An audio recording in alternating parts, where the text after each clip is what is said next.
श्रावण माह महात्म्य अध्याय 27। हर हर महादेव। दोस्तों, आपका दिन मंगलमय हो। प्रभु की कृपा सदैव आप पर बनी रहे। कर्क संक्रांति और सिंह संक्रांति में किए जाने वाले कार्य।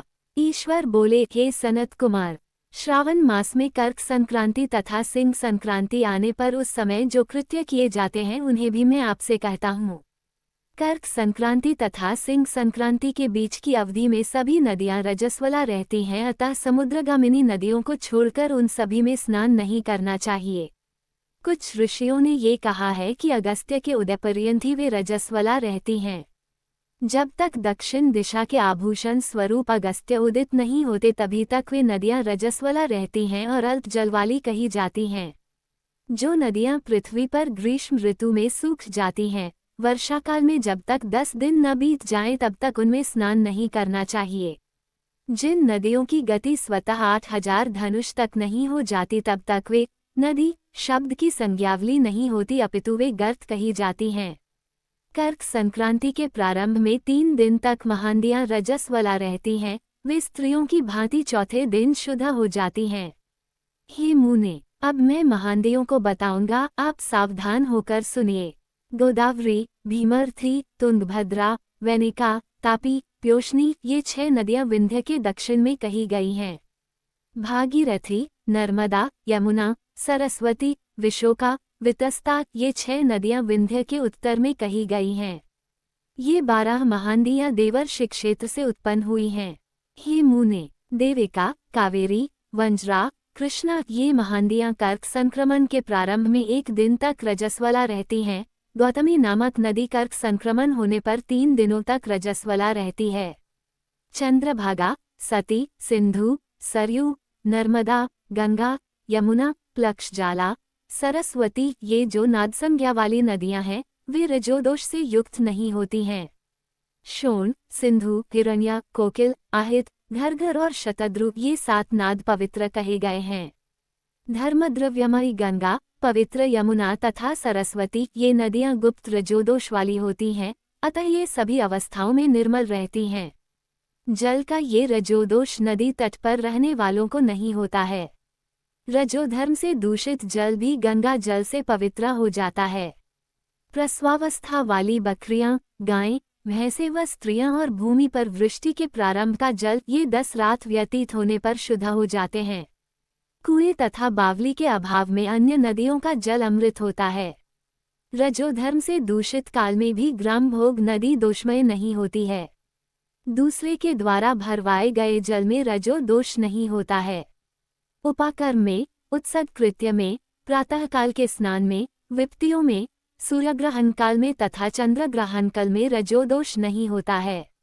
हे सनत कुमार, अब मैं सिंह संक्रांति में गोप्रसव के विषय में कहूँगा।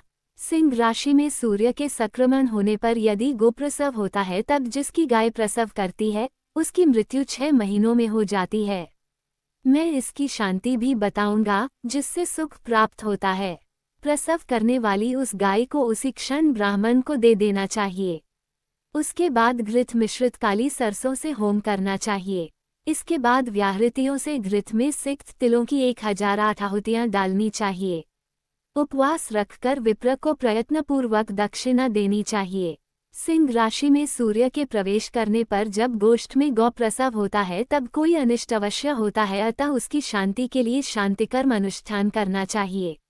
अस्य वाम, इस सूक्त से तथा तद्विष्णु, इस मंत्र से तिल तथा घृत से 108 आहुतियां देनी चाहिए और मृत्युंजय मंत्र से 10,000 आहुतियां डालनी चाहिए।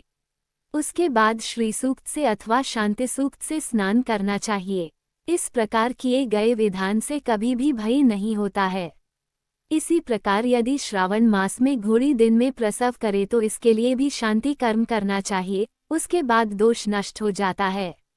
हे सनत कुमार, अब मैं कर्क संक्रांति में, सिंह संक्रांति में तथा श्रावण मास में किए जाने वाले शुभप्रद दान का वर्णन करूंगा। सूर्य के कर्क राशि में स्थित होने पर घृतधेनु का दान तथा सिंह राशि में स्थित होने पर सुवर्ण सहित छत्र का दान श्रेष्ठ कहा जाता है तथा श्रावण मास में दान अति श्रेष्ठ फल देने वाला कहा गया है।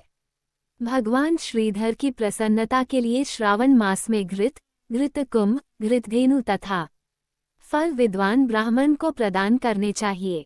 मेरी प्रसन्नता के लिए श्रावण मास में किए गए दान अन्य मासों के दानों की अपेक्षा अधिक अक्षय फल देने वाले होते हैं। 12 महीनों में इसके समान अन्य मास मुझको प्रिय नहीं है।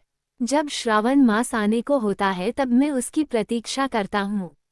जो मनुष्य इस मास में व्रत करता है वो मुझे परम प्रिय होता है, क्योंकि चंद्रमा ब्राह्मणों के राजा हैं, सूर्य सभी के प्रत्यक्ष देवता हैं, ये दोनों मेरे नेत्र हैं।